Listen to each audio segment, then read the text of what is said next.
Salam, bu videoda Azərbaycanın su kanallarının hansı inzibati rayonlardan keçdiyi haqqında qısa məlumat verəcəm. Başlayaq. Samur Abşeron su kanalı. Samur Abşeron su kanalı Qusar rayonu, Quba, Şabran, Siyəzən, Xızı və Abşeron və Bakı şəhərlərindən keçir. Bu da Ceyranbatan su anbarı var. Ceyranbatan su anbarını su ilə təmin edir. Fikir versək, Xəzər sahilinə qədər gəlir, Pirallahı rayonuna qədər davam edir.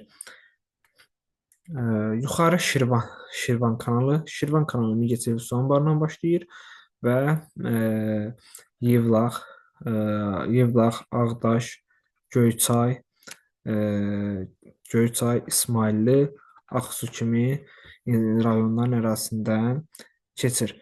Burada fikir versək, e,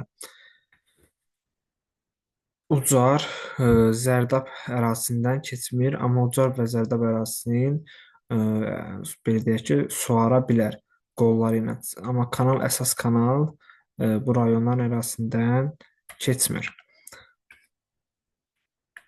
Daha sonra Mingəçevir su anbarından başlayan digər su kanalı olan Qarabağ kanalı. Qarabağ kanalı Bəhrəmtəpə hidroqovşağına qədər davam edir və e, Yevlax, e, Yevlax, Bərdə, Ağcabədi, Beyləqan, İmişli kimi rayonların ərazisindən keçir.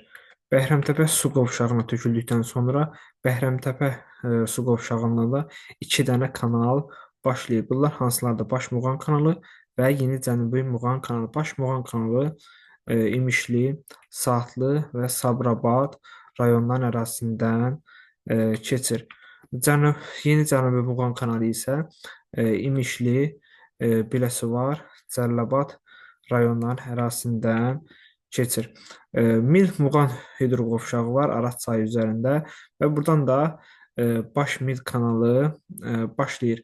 Baş Mil kanalı Füzuli, yəni Milmuğan hidroqovşağı da Füzulidə yerləşir və buradan başlayır. Füzuli, Beyləqan və Ağcabədi ərazisilərindən keçir.